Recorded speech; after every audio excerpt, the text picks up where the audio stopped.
Hello friends, welcome back to Bodhisattva channel. I am Praveen Basla here with weekly current affairs covering from date 26th April to 29 April 2020.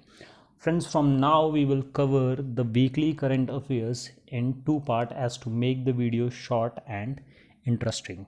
And out of these currently affairs, the topic that needs to be covered extensively, we will have separate video on those topics, like the video we have made on the convalescent plasma therapy and Ambedkar and Pune Act. And before starting this video, there is a brief introduction of mine, and I wanted to convey you all that कि हमारे Telegram page पर जो mains answer writing initiative start किया गया था, उसमें polity section जो है वो मेंस के हिसाब से कवर्ड कर दिया गया है. Now we will move towards the geography and ethics. होता क्या है इस test mains answer writing initiative में कि आपको एक दिन पहले जो रहता है कुछ टॉपिक्स प्रोवाइड करा दिए जाते हैं, फिर नेक्स्ट डे आपको उन टॉपिक्स पे क्वेश्चंस प्रोवाइड कराए जाते हैं एक फ़िक्स टाइम पीरियड पर, और with in a stipulated period of time आपको उन पर आंसर लिखकर सबमिट करने होते हैं टेलीग्राम पेज पर ही, हमारे टेलीग्राम ग्रुप जो है हमारा उसमें, और फिर उनको इवैल्यूएट किया जाता है और आपको वैल्यूबल फीडबैक प्रोवाइड कराए जाते हैं और मॉडल आंसर्स भी प्रोवाइड कराए जाते हैं. तो उस टेस्ट इनिशिएटिव और मेंस आंसर राइटिंग इनिशिएटिव को आप ज्वाइन करने के लिए आपको इस वीडियो में टेलीग्राम ग्रुप का लिंक प्रोवाइड कराया जाएगा. फिर आप टेलीग्राम पेज पर सीधे सीधे जाकर वहाँ पर बोधिसत्वा टाइप कर सकते हैं और ग्रुप को ज्वाइन कर सकते हैं. और वीडियो की लास्ट स्लाइड जो है उसमें एक फ़ोन नंबर प्रोवाइड करा दिया जाएगा जिस पर भी आप जाकर पिंग कर सकते हैं और वहाँ टेलीग्राम ग्रुप को क्या कर सकते हैं, ज्वाइन कर सकते हैं. और इंटरेस्टिंग फैक्ट के लिए आप हमारा जो इंस्टाग्राम पेज है उसको भी फॉलो कर सकते हैं. तो आज का वीडियो शुरू करते हैं. आज के वीडियो में these are the topics that we will covered through the various news appearing on the different newspaper. First is zoonotic disease, BRICS nation, FDI and FPI, Basava Jayanti, Yemen conflict, pitch black exercise and world military spending report. So moving towards our first news that reads, why pathogens travels in the search of host.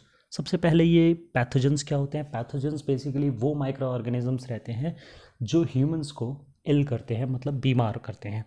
In the search of host, host मतलब कि जिसमें ये pathogen enter करते हैं. होता क्या है, pathogen एक होस्ट से दूसरे होस्ट में ट्रेवल करता है, तीसरे होस्ट में ट्रेवल करता है और फिर क्या है, फाइनली ह्यूमंस तक पहुंचता है. जैसा कि हमने कई सारी डिजीज़ में देखा है, जैसे आपका स्वाइन फ्लू, एवियन फ्लू जो रहेगा, आपका बर्ड फ्लू है, उसमें बर्ड से ह्यूमंस में आया वायरस. देन आपका इबोला है 2013 में, जो कि आपका फ्रूट बैट से मंकीज़ में ट्रेवल किया पैथोजन ने, और देन फाइनली इसने जाकर ह्यूमंस को अफेक्ट किया. देन आपका मार्श हो या फिर आपका जो है आपका नेफा वायरस हो या सार्स हो, तो ये सारे वायरसेस कंटिन्यूसली क्या करते हैं, एक होस्ट को पकड़ते हैं, देन उस होस्ट के कांटेक्ट में यदि कोई और होस्ट आता है तो उसमें ट्रेवल करते हैं और इस तरीके से ह्यूमंस पे जाते हैं और उनको अफेक्ट करते हैं. तो इस तरीके का जो पैथोजेंस का ट्रैवलिंग जो रहती है from one host to another host और from animals to the humans, the transfer of the virus, और उसके कारण जो डिज़ीज़ निकल के आती है उसको हम लोग बोलते हैं जूनोटिक डिजीज़. और ये इसी के बारे में डिस्कस करता है. This article has express that कि about 60% of all infectious disease in humans are zoonotic in nature. जो कि एनिमल से आई हैं ह्यूमंस के अंदर 60% इन्फेक्शियस डिजीज़ जो है, and about 75% of all emerging infectious disease. और जो 75% आने वाली जो इन्फेक्शियस डिजीज़ रहेंगी, जो 75%, अभी तो इसका कितना कॉन्स्टिट्यूएंट है 60%, और आगे चलकर 75% जो डिजीज़ रहेंगे they are also going to be zoonotic in nature, zoonotic in nature. So we will see that what is this zoonotic disease are and how they get transferred and what are the causes of these increasing zoonotic disease and what is one health. So first of all, as I have told you earlier that zoonotic disease वो disease होती हैं जो कि animals से कहाँ humans में travel करती हैं. मतलब कि जो जर्म्स रहते हैं, पैथोजेंस रहते हैं, वो पहले एनिमल्स में रहते हैं और उसके बाद वो कहाँ ह्यूमंस में जाते हैं और फिर उनको अफेक्ट करते हैं। Zoonotic disease are caused by harmful germs like virus, bacteria, parasites and fungus. Now अब ये जो वायरसेस हैं, ये जो आपके पैथोजेंस हैं, ये किस तरीके से ट्रैवल करते हैं, कैसे ये कांटेक्ट में आते हैं ह्यूमन के में। तो सबसे पहला डायरेक्ट कांटेक्ट, यदि हम कोई एनिमल जो है हमारा, उसके जो आपका सलाइवा है, ब्लड है या फिर अदर बॉडी फ्लूइड है, उसके संपर्क में आ जाते हैं सीधे, तो ये हमारे तक पहुंच जाता है। Next is indirect contact. Indirect contact, या वहाँ पर कोई एनिमल पहले रहा हो जो इन्फेक्ट हो, और फिर उस जगह पर हम जाते हैं और वहाँ पर जो है कोई सरफेस ऐसा है जिसके कांटेक्ट में हम आते हैं, तो वहाँ से भी हम लोगों को क्या है, पैथोजेंस मिलने के आसार रहते हैं अपने बॉडी के अंदर। फिर वेक्टर बोन। वेक्टर बोन में जो रहता है आपका बेसिकली कैरियर रहता है कोई, जैसे कि आपका मॉस्किटो, पता चला जो एनिमल इन्फेक्टेड था पहले मॉस्किटो ने उसको बाइट किया, and then that mosquito bites you, आपको आकर वो मॉस्किटो बाइट करेगा। दैट मीन्स दैट उस एनिमल से वो पैथोजन मॉस्किटो ने कैरी किया एंड आप तक उसको पहुंचाया। तो insect like mosquito and flea, तो ये ऐसे इस तरीके से भी फैल सकती हैं। Now food borne, eating drinking something unsafe such as unpasteurised milk, under cook meat, eggs etcetera. जैसे कि अभी कोविड-19 का ही केस लेते हैं जिसमें कि ये कंसिडर किया जा रहा है कि ये एनिमल फूड मार्केट से जो था वहाँ से फैलना स्टार्ट हुआ है। और ये एनिमल फूड मार्केट ये था जहाँ पर रॉ एनिमल्स को क्या किया जा रहा था, कंज्यूम किया जा रहा था, डायरेक्ट कंज्यूम किया जा रहा था, तो वहाँ से ये वायरस फैला है। तो इस तरीके से अनहेल्दी फूड जो रहता है आपका, उस वजह से भी ये क्या हो सकता है, आप पे पैथोजेंस ट्रैवल कर सकते हैं। अब अचानक से ये जो जूनोटिक डिजीज़ेज़ हैं, जैसे कि हम लोगों ने वीडियो पिछले स्लाइड में देखा कि 60% जो डिजीज़ हैं अभी तक की, they are zoonotic in nature. तो ये किस तरीके से नेचर में किस तरीके से प्रिवेल हुई है और किस तरीके से इनका जो अमाउंट क्वांटम था वो बढ़ा है। तो इसके लिए जो what are the causes, what are the जो क्या डिफरेंट कॉजेज़ हैं। तो पहला अगर कॉज देखते हैं तो human population are growing and expanding into the new geographical area.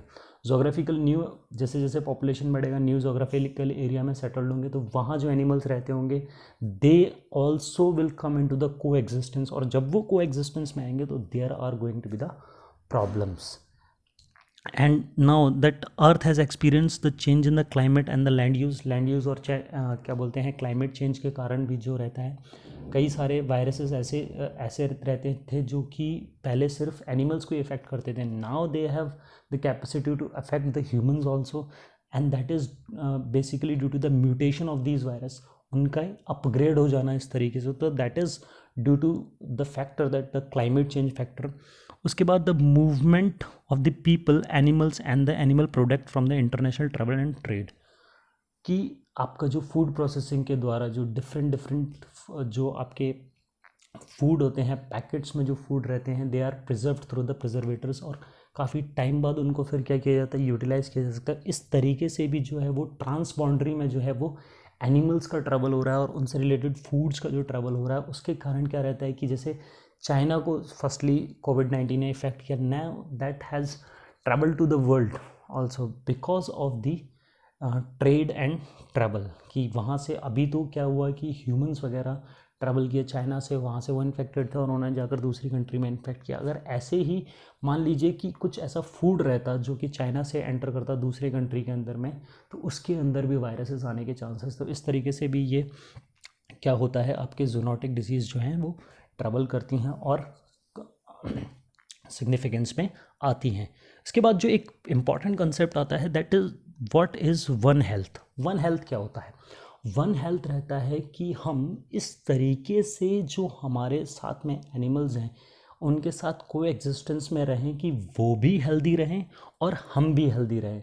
As we all know कि they are affecting our health, तो it is important for us कि हम ये ध्यान में रखें कि आसपास जो हमारे एनिमल्स हैं और जो बेसिकली हमारा जो इन्वायरमेंट है उसको हम हेल्दी रखें, जिसके कारण कि जो ट्रांसफ़र ऑफ द डिजीज़ है उसको रोका जा सके। इसी को कहा जाता है कि one health. It is a way of sustainable way of living, जहाँ पर हम को एग्जिस्टेंस में रहते हैं एनिमल्स के साथ, एक दूसरे की हेल्थ को ख्याल रखते हुए। One health is an approach that recognizes that the health of the people is closely connected to the health of animals and और शेयर इन्वायरमेंट। तो शेयर इन्वायरमेंट जो रहता है उससे हम दोनों की हेल्थ अगर इफेक्ट होती है तो उस इन्वायरमेंट को हमको क्या करना पड़ेगा, प्रिजर्व करना पड़ेगा। तो ये था हमारा zoonotic disease. Now moving towards our next news that reads, for BRICS challenge and opportunities. There is an article in the Hindu newspaper that reads, for the BRICS challenge and opportunity. ये इस context में है कि अब जो आपकी 21 और 23 जुलाई के बीच में जो सेंट पीटर्सबर्ग में ब्रिक्स की मीटिंग होने वाली थी, वो कोविड-19 की इस सिचुएशन, पैंडमिक सिचुएशन की वजह से क्या हो गया है, स्पेकुलेशंस में आ गई है कि वो किस तरीके से कैरिड आउट की जाएगी। तो इस न्यूज़ से हम ले सकते हैं कि ब्रिक्स क्या है, कि ये ब्रिक्स है क्या चीज़, और what are the various challenges before the BRICS. तो ये सबसे पहले what is this BRICS is, BRICS जो है वो ये एक्रोनॉमी है that stand for the Brazil, Russia, India, China and South Africa. इसको जो फॉर्मुलेट किया था 2009 में इसे बनाया गया था, जब इसको ब्रिक कहा जाता था, जो कि आपका ब्राज़ील, रशिया, इंडिया, चाइना था, और 2010 में जब साउथ अफ्रीका इसमें मिल गया तो इसको ब्रिक्स कहा जाने लगा। तो अब ये ब्रिक्स का ओरिजिन कैसे हुआ, ये जो ब्रिक्स था ये कुछ कंट्रीज़ ने मिलकर इसको नहीं बनाया था कि उनके दिमाग में आइडिया आया हो और उन लोगों ने आपस में आकर एक ऑर्गेनाइजेशन को क्रिएट किया हो। ये जो ब्रिक्स का आइडिया था ये दिया था आपके जेम ओ निल ने 2001 के अंदर में। जेम्स ओनिल जो थे आपके, ये इकोनॉमिस्ट थे और ये गोल्डमैन स्नैच एसेट्स मैनेजमेंट के लिए काम करते थे, और वहाँ पर उन्होंने एक आर्टिकल छापा था जिसमें उन्होंने ब्रिक का जिक्र किया था कि these are the forces, vital forces that can change the order of the world in the coming time. और इसी आर्टिकल का संज्ञा लेते हुए क्या किया गया था, ब्रिक्स का निर्माण किया गया, और पहली मीटिंग जो हुई थी इसकी वो रशिया में जून 16, 2009 में हुई थी। तो ये जो ब्रिक्स नेशंस हैं ये किस तरीके से वर्ल्ड के ऑर्डर को डिफाइन कर सकते हैं, क्या कैपेबिलिटीज़ हैं इनके अंदर। तो अगर हम देखते हैं कि they cover the 42% of the global population, which is a very significant number, and 23% of the global GDP, 23% GDP ये कंट्रोल करते हैं, 30% of global territory and 18% of the global trade. So these are the factors जिनकी वजह से BRICS एक significant role play कर सकता है जियो पॉलिटिक्स के अंदर में। लेकिन इसके आगे काफ़ी सारे चैलेंजेस भी हैं जैसा कि होते हैं। तो पहला चैलेंज जो है ब्रिक्स के सामने वो ये है कि geographical separation. These country, Brazil हो आपका, रशिया हो, इंडिया हो, चाइना हो या फिर साउथ अफ्रीका हो, अगर आप इनका लोकेशन देखेंगे तो काफ़ी अलग अलग है। तो फ्री ट्रेड एग्रीमेंट और इस तरीके के जो प्रावधान किए जा सकते हैं वो इनमें थोड़ा सा क्या पड़ते हैं, मुश्किल पड़ते हैं और कॉस्टली पड़ सकते हैं।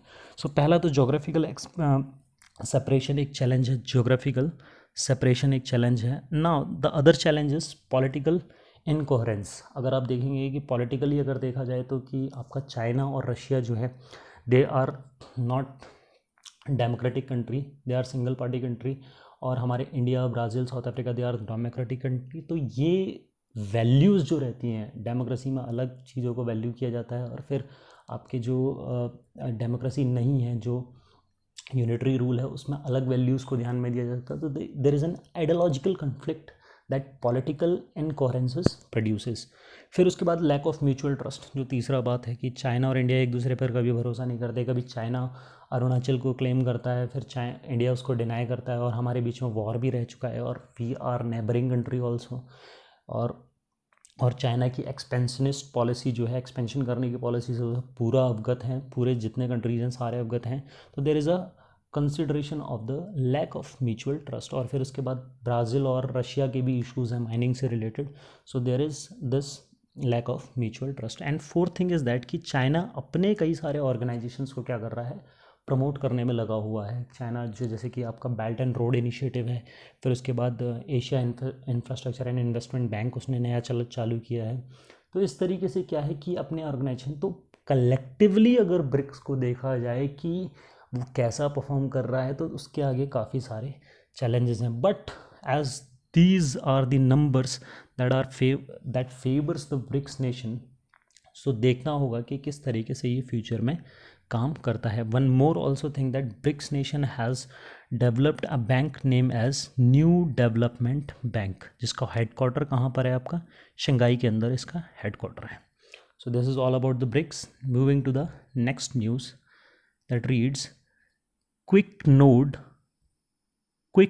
likely for Chinese investment. There is a news that कि इंडिया ने जो क्या किया है, चाइना के जो इन्वेस्टमेंट है इंडिया के अंदर, एफडीआई इन्वेस्टमेंट जो चाइना इन्वेस्ट करता है उसके ऊपर जो है वो थोड़ी सी स्ट्रिक्टनेस लेकर आए हैं. वो किस तरीके से लेकर आए हैं, we will discuss in this news. उससे पहले समझते हैं कि सिचुएशन क्या है. सिचुएशन ये है कि as the whole world is going through the pandemic time, और इसमें क्या रह रहा है, सबका मार्केट जो है, डोमेस्टिक मार्केट जो है, इंटरनेशनल ट्रेड जो है वो काफ़ी ज़्यादा क्या हो गया, क्रैश हो गया. और किसी भी डोमेस्टिक मार्केट किसी भी कंट्री का इतना ज़्यादा स्ट्रॉन्ग नहीं है, और वहाँ पर शेयर्स और आपके जो शेयर्स हैं, प्राइसेस हैं, जो शेयर मार्केट है वो काफ़ी नीचे जा रहा है. तो कंपनीज़ के शेयर्स बहुत सस्ते हो जा रहे हैं, और इस अपॉर्चुनिटी को चाइना क्या कर रहा है, कैश कर रहा है बाय परचेजिंग दोज शेयर्स. और उन शेयर्स को जब अदर कंट्री में चाइना खरीद लेगा सस्ते दामों में, तो आगे चलकर तो इकोनॉमी बूस्टअप होनी है, तो वो महंगे हो जाएंगे, तो एक इनडायरेक्ट कंट्रोल हो जाएगा उस कंट्री के अंदर, किसका, चाइना का. तो इस चीज़ को रोकने के लिए, और इसमें चाइना का एक स्टेप देखने के लिए भी मिला that recently China central bank ने जो है 1.75 करोड़ के शेयर्स खरीदे, किसमें, एचडीएफसी में. और उसकी ओनरशिप कहाँ कितने से 0.8% से 1.01% हो गई एचडीएफसी के अंदर में. और अब इसी को ध्यान में रखते हुए इंडियन गवर्नमेंट ने क्या फैसला, कुछ इम्पोर्टेंट फैसले लिए हैं जो कि रिलेटेड हैं एफडीआई से. तो हम पहले देखेंगे कि ये एफडीआई क्या रहता है और ये किस तरीके से अलग होता है एफपीआई से. तो फॉरेन डायरेक्ट इन्वेस्टमेंट वो इन्वेस्टमेंट रहता है कि जो फॉरेन डायरेक्ट इन्वेस्टमेंट, पहला तो फॉरेन इन्वेस्टमेंट मतलब किसी एक कंट्री के अंदर कोई बाहर की कंट्री क्या कर रही है, इन्वेस्ट कर रही है. तो ये दो टाइप से करती है, एक तो फॉरेन डायरेक्ट इन्वेस्टमेंट के थ्रू करती है और एक फॉरेन पोर्टफोलियो इन्वेस्टमेंट के थ्रू करती है. अब इन दोनों में क्या डिफरेंस है कि FDI investment of 10%, foreign investment of 10% और more in a listed company is considered as the foreign direct investment. इस पर 10% का कैप रखा गया है. अगर कोई भी अदर कंट्री की कंपनी जो है वो किसी अदर कंट्री में करती है, जैसे चाइना इंडिया में इन्वेस्ट करता है, तो अगर वो 10% से कम कर रहा है किसी कंपनी के अंदर में, तो वो जो इन्वेस्टमेंट जाएगा वो किसके अंदर में जाएगा, एफपीआई के अंदर में जाएगा. और अगर वो 10% से ज़्यादा है तो वो किसके अंदर में जाएगा, एफडीआई के अंदर में जाएगा. बेसिक डिफरेंस जो रहता है वो ये रहता है. और फिर एफडीआई में क्या रहता है कि आपके जो ओनरशिप और मैनेजमेंट दोनों का कंट्रोल आता है इन्वेस्टमेंट के साथ. और इसमें एफपीआई में क्या रहता है, ये डिपेंड करता है कि कितने शेयर्स आपके पास हैं according to the share holding. फिर उसके बाद जो एफडीआई इन्वेस्टमेंट जो रहता है आपका, वो दो टाइप से रहता है. एक तो रहता है कि ऑटोमेटिक रूट और गवर्नमेंट रूट. अब इन दोनों में क्या अंतर रहता है, जो ऑटोमेटिक रूट जो रहता है आपका, बेसिकली इसमें जो है रहता है आपको किसी भी कंट्री में इन्वेस्ट करने के लिए जो रहता है परमिशन सॉर्ट आउट नहीं करनी पड़ती, किसकी, गवर्नमेंट की. आप सीधे सीधे जिस कंपनी में आपको इन्वेस्टमेंट करना है उसके मैनेजमेंट वगैरह से बात कीजिए और वहाँ पर आप उस सेक्टर की कंपनी में क्या कर दीजिए, इन्वेस्ट कर दीजिए.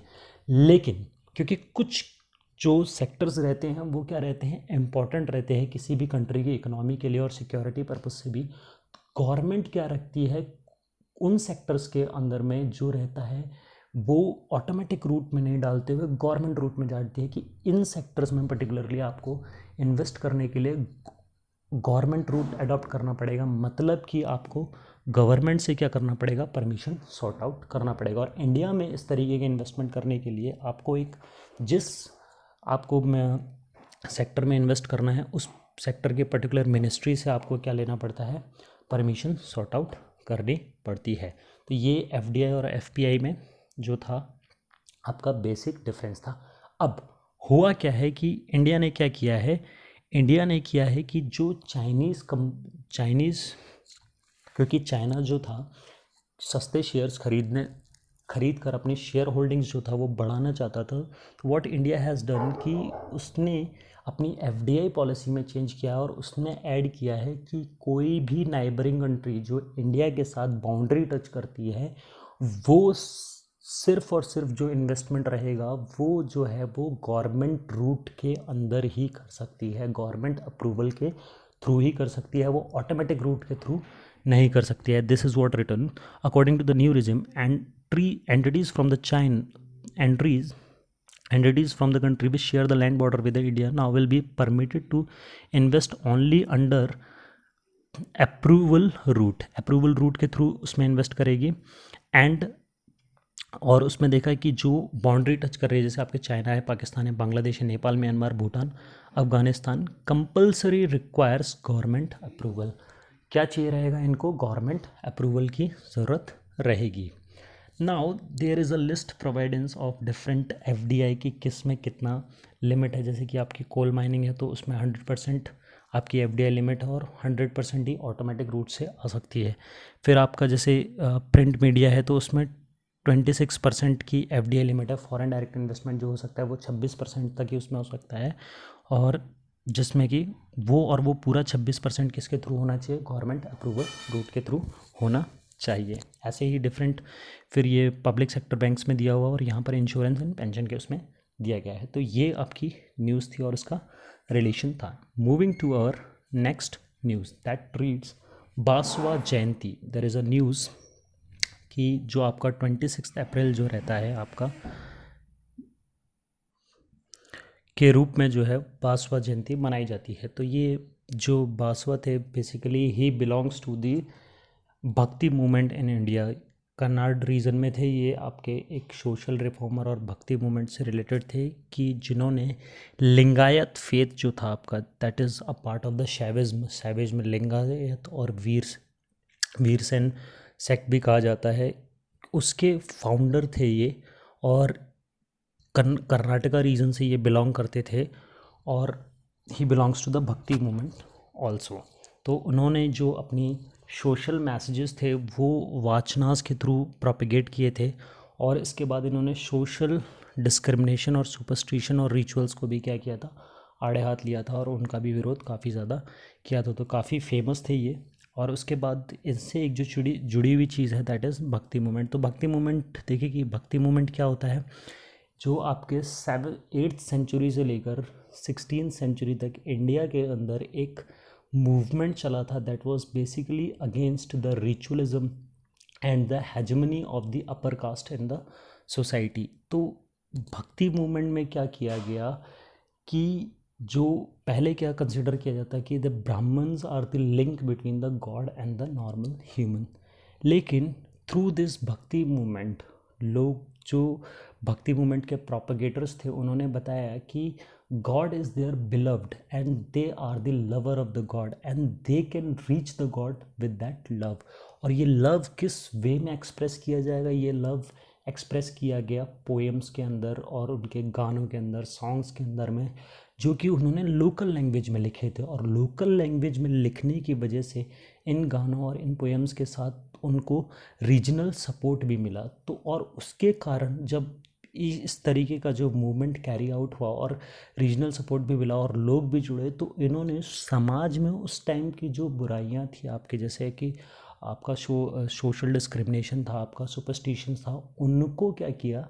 टैकल किया। और ये जो था आपका जो भक्ति मूवमेंट था ये बेसिकली जो स्टार्ट हुआ था आपका 8th सेंचुरी में शंकराचार्य को जो कहा जाता है कि यहाँ इनके द्वारा केरला से इसकी स्टार्ट मानी जाती है, साउथ से स्टार्ट मानी जाती है। देन रामानुजम जो थे, एंड देन फिर वो नॉर्थवर्ड ये मूव हुआ और 15-16 सेंचुरी में ये पूरे नॉर्थ में as well as the North West Frontier में भी आपका क्या हो गया? स्प्रेड हो गया। तो ये बासवा जो थे he was related to the bhakti movement. And there is a list provided of different people belonging to the bhakti movement and region, और उनके टाइम पीरियड जो हैं वो दिए गए हैं। एनसीईआरटी से इसको लिया गया है। Now moving towards our next news that reads Yemen separatist declared self rule in the south. अब ये जो यमन में काफ़ी टाइम से कन्फ्लिक्ट चल रहा था कि वहाँ पर जो वहाँ की जो गवर्नमेंट थी उसके खिलाफ जो हाउती रिबेलियंस हैं आपके, हाउतीज़ जो हैं they are basically Shia dominated terrorist group है ये हाउतीज़, जो काफ़ी टाइम से आपके यमन जो ये कंट्री है यहाँ पर फॉट कर रहा है वहाँ की गवर्नमेंट से फॉर द रूलिंग। तो इनके बीच में काफ़ी कन्फ्लिक्ट चल रहा है और इस कन्फ्लिक्ट को पीस एग्रीमेंट जो स्टॉकहोम एग्रीमेंट था उसके द्वारा यहाँ पर जो था ट्रूस इन दोनों के बीच में मेंटेन किया गया था, लेकिन उस ट्रूस को तोड़ते हुए इन्होंने जो साउथ है, ये जो सेपरेटिस्ट हैं यहाँ पर, ये एडेन नाम की एक सिटी है, यहाँ पर अपना सेल्फ रूल डिक्लेयर कर दिया है। तो ये जो यमन है, इसमें जो देखने की बात यह है कि इसकी जो कैपिटल है वो सना है, अडेन नहीं है इसकी कैपिटल। और इसकी जो लोकेशन है वो काफ़ी इंपॉर्टेंट है। यहाँ पर आप देख सकते हैं कि यहाँ पर रेड सी है, यहाँ पर आप देख सकते हैं ये रेड सी है, और फिर यहाँ पर गल्फ ऑफ अडेन है, और इन दोनों को जो जोड़ती है स्ट्रेट, दैट इज़ बाब अल मंडेब स्ट्रेट। ये काफ़ी इंपॉर्टेंट है कि ये कई सारे एग्जाम्स में पूछी जाती है। और फिर आप यहाँ से देख सकते हैं कि कौन कौन सी कंट्री हैं, इट्रेरिया है, फिर आपके जिबूती है, और ये कैप ऑफ हॉर्न वाली जगह है आपकी बेसिकली। तो ये यमन की पोजीशन काफ़ी इंपॉर्टेंट है। फिर एक इनिशिएटिव स्टार्ट किया गया था फ्रेंड्स ऑफ यमन 2010 में।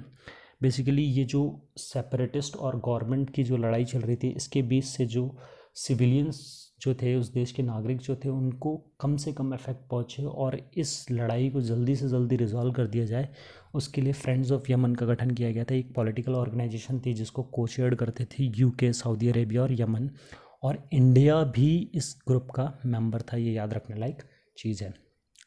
Now moving towards our next news that reads, Australia multilateral air combat training exercise Pitch Black has been cancelled due to COVID-19 situation।